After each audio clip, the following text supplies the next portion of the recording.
नमस्कार। हम अक्सर सोचते हैं ना कि हमारी आदतें अच्छी हों या बुरी, वो बस हमारी इच्छा शक्ति की बात है या हमारे व्यक्तित्व की। जैसे कोई कहता है मैं तो हूं ही आलसी या मेरी विल पावर वो थोड़ी कम है।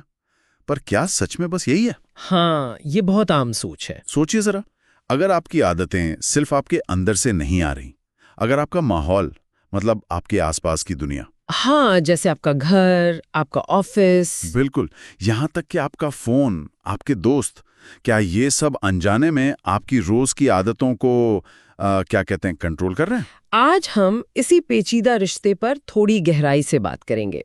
हमारा मकसद ये समझना है कि कैसे हम बिना ज्यादा इच्छा शक्ति लगाए सिर्फ अपने माहौल में कुछ बदलाव करके अपनी आदतें बदल सकते हैं। हाँ, बेहतर बना सकते हैं। एक तरह से अपनी आदतों का रिमोट कंट्रोल अपने हाथ में लेना। सही।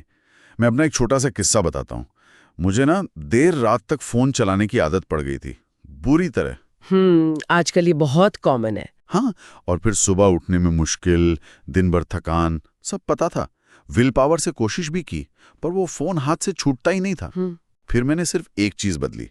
रात को सोने से पहले फोन को बेडरूम से बाहर हॉल में चार्जिंग पर लगाना शुरू कर दिया। अच्छा, सिर्फ इतना? हाँ, और यकीन मानिए, ऐसा लगा जैसे कोई जादू हो गया हो। आदत अपने आप धीरे धीरे ठीक हो गई। तो ये इच्छा शक्ति का टेस्ट नहीं था, ये सीधे सीधे माहौल का बदलाव था। बिल्कुल सही। आपका ये अनुभव एकदम सटीक तरीके से दिखाता है कि माहौल कैसे इच्छा शक्ति से ज्यादा ताकतवर हो सकता है। माहौल ना हमारी आदतों के लिए एक एक अदृश्य गाइड की तरह काम करता है। अदृश्य गाइड कैसे? देखिए, ये हमें संकेत देता है, मतलब क्यूज, आदत शुरू करने के इशारे। फिर ये तय करता है कि कोई काम करना कितना आसान है या कितना मुश्किल, यानी एफर्ट कितना लगेगा। हम्म। और हाँ, हमारा जो सोशल सर्कल है, हमारे आसपास के लोग, वो भी बहुत असर डालते हैं। ये सब चीजें मिलकर तय करती हैं कि कौन सी आदतें बनेंगी और कौन सी नहीं। तो पहली रणनीति शायद यहीं से आती है कि अच्छी आदतों को एकदम साफ, मतलब आंखों के सामने और आसान बना दो। बिल्कुल। जो अच्छी आदत आप डालना चाहते हैं उसे विजिबल बनाइए और उसमें लगने वाले एफर्ट को कम कीजिए, रुकावटें हटाइए। जैसे उदाहरण के तौर पर? जैसे आपने कहा, पानी की बोतल हमेशा डेस्क पर रखना, या मान लीजिए सुबह वर्कआउट करना है तो रात में ही कपड़े निकाल कर रख लेना। हाँ, मैंने तो अपनी किताबें खाने की मेज पर रखनी शुरू कर दी ताकि खाना खत्म होते ही पढ़ने का क्यों मिले। ये बढ़िया है। इसे कहते हैं एक फ्रिक्शनलेस एनवायरनमेंट बनाना। मतलब जहां अच्छी आदत अपनाने में कोई रगड़ या रुकावट ना हो। दिमाग हमेशा आसान रास्ता चुनता है। सही कहा। और फिर दूसरी रणनीति वो ठीक इसके उलट होगी। हाँ, बिल्कुल। बुरी आदतों को अदृश्य बनाइए और मुश्किल, आंखों से ओझल, पहुंच से दूर। मतलब जो चीज दिखती नहीं या जिसे करने में मेहनत लगे, वो आदत अपने आप कम हो जाएगी। काफी हद तक। जैसे घर में जंक फूड रखना ही बंद कर दें, या अगर रखना भी है तो कहीं पीछे छिपा कर रखें। हाँ, या कीरी के रिमोट दूसरे कमरे में रख दिया। हाँ, या टीवी को ही ढक कर रखना। मेरी एक दोस्त चिप्स बहुत खाती थी। उसने उस दुकान वाली गली से जाना ही छोड़ दिया जहां वो चिप्स खरीदती थी। छोटी सी रुकावट पर असरदार। ये तो चॉइस आर्किटेक्चर जैसा हुआ ना, है ना, कि आप माहौल ऐसा बनाओ कि सही चुनाव आसान हो जाए। बिल्कुल।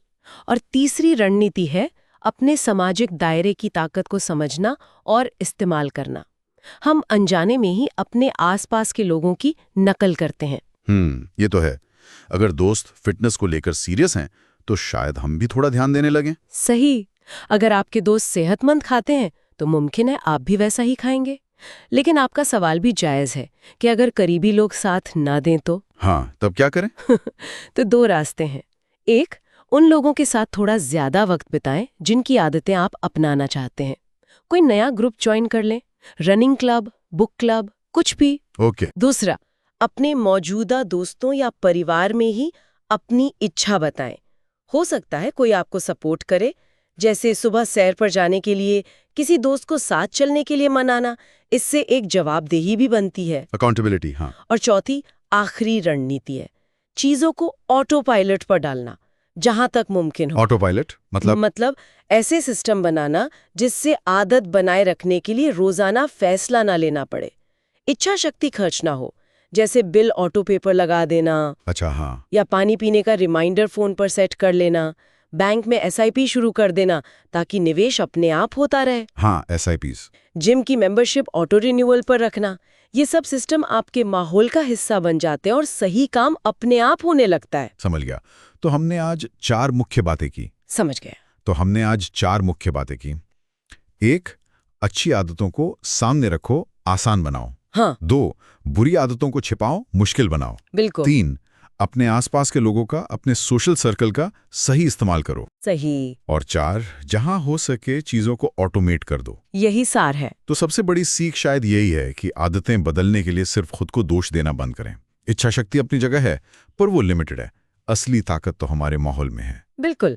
अपने माहौल को देखिए, समझिए और उसे अपने फायदे के लिए बदलिए। तो जाते जाते एक सवाल सबके सोचने के लिए छोड़ जाते हैं। हाँ, जरूर। किसी बड़ी बुरी आदत से लड़ने के बजाय आज आप अपने माहौल में वो कौन सा एक छोटा सा बदलाव कर सकते हैं, बस एक, जिससे किसी अच्छी आदत को थोड़ी सी मदद मिल जाए, या किसी बुरी आदत के रास्ते में एक छोटा सा स्पीड ब्रेकर लग जाए। वो सबसे मामूली सा दिखने वाला बदलाव कौन सा हो सकता है जिसका असर शायद सबसे ज्यादा हो? सोचिएगा जरूर।